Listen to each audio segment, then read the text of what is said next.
Selamat datang di JuveGL TV. Selamat mendengarkan juga bagi kalian yang menyimak via podcast platform di JuveGL FM.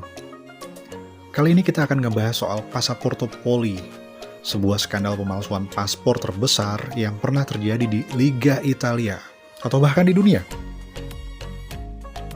Tapi sebelum mulai, jangan lupa untuk subscribe channel ini supaya kalian gak ketinggalan konten-konten dari JuveGL. Oke, kita mulai. Passaporto Poli adalah skandal pemalsuan paspor yang melibatkan hampir setengah lusin dari total klub peserta Liga Italia. Skandal ini sendiri baru terkuak pada bulan September tahun 2000. Ketika itu ada dua pemain Udinese, Silva Worley dan Valentim Alberto, ditahan oleh pihak imigrasi karena kedapatan memiliki paspor Portugal palsu. Selain itu ada juga nama pemain asal Paraguay, Alejandro da Silva, yang terdaftar dengan dokumen palsu. Mau jadi apa lu pakai dokumen palsu? Gak hanya 3 nama pemain tadi, sejumlah pemain terkenal pun juga ikut tersandung kasus paspor palsu ini. Salah satunya adalah pemain Lazio, Juan Sebastian Veron. Veron disebut-sebut memalsukan silsilah nenek moyangnya agar bisa mendapatkan paspor dari Italia. Hal ini sempat membuat geram pelatih AS Roma saat itu, Fabio Capello. Ia tidak habis pikir federasi tidak mengambil tindakan apapun untuk menghukum Lazio. Capello beranggapan, Scudetto Lazio di musim 99-2000 patut dipertanyakan, sebab Lazio meraihnya dengan bantuan pemain yang berstatus ilegal. Logis juga sih. Nggak hanya nama Veron yang tersangkut, penjaga gawang dari klub terkaya di mata fansnya, AC Milan, juga tersandung masalah yang sama. Adalah Nelson Dida yang kepemilikan paspornya juga dipertanyakan. Ia diduga keras memalsukan silsilah nenek moyangnya agar mendapat paspor dari Italia. Gak mau ketinggalan, klub kota AC Milan, yakni Inter Milan, juga bermasalah dengan kasus yang sama. Salah seorang pemainnya asal Uruguay, Alvaro Recoba, juga terbukti melakukan pemalsuan silsilah nenek moyang demi mendapatkan paspor Uni Eropa.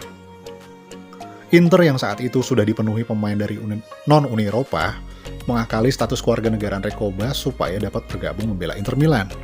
Tidak adanya tindakan tegas dari FIGC membuat Juve yang ketika itu tengah bersaing merebut Scudetto bersama AS Roma merasa dirugikan. Bahkan sang direktur klub, Luciano Moggi, terang-terangan memprotes federasi karena bukannya memberikan hukuman kepada klub yang melanggar, federasi malah justru mencabut aturan kuota pemain non-Uni Eropa yang dibuatnya sendiri. Bisa gitu ya? Yang lebih aneh lagi, pencabutan aturan kuota pemain non-Uni Eropa ini dicabut hanya selang beberapa hari jelang laga AS Roma melawan Juventus. Keduanya saat itu lagi bersaing memperebutkan Scudetto. Dan benar aja, saat laga melawan Juventus, Roma diizinkan memainkan banyak pemain non-Uni Eropanya sekaligus.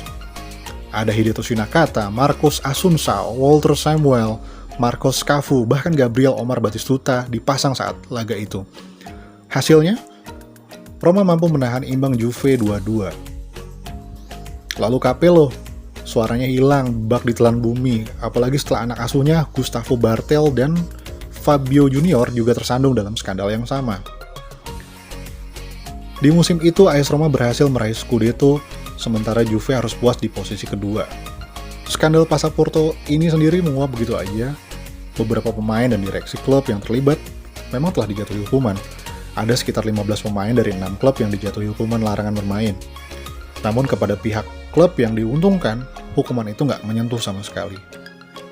Tapi belakangan diketahui nama Veron dibersihkan dari skandal pemalsuan paspor ini setelah penyelidikan akhirnya membuktikan Veron dianggap benar memiliki nenek moyang asal Calabria. Juventus sendiri sempat melakukan upaya hukum, utamanya untuk menggugat keputusan federasi, karena tiba-tiba mencabut aturan pembatasan non-Uni Eropa. Namun langkah mereka tak membuahkan hasil, sebab terlalu banyak pihak yang terlibat saat itu. Federasi seolah telah kehilangan mukanya. Mereka seolah nggak mau langkah Juve kian mencoreng nama mereka. Dan kebetulan atau tidak, beberapa tahun setelahnya, muncul kasus Calciopoli yang balik mencoreng nama Juventus. Adakah kaitannya dengan ini semua? Terima kasih sudah menyimak sampai akhir. Jangan lupa like jika kalian suka, atau tinggalkan komen jika kalian punya kritik dan saran.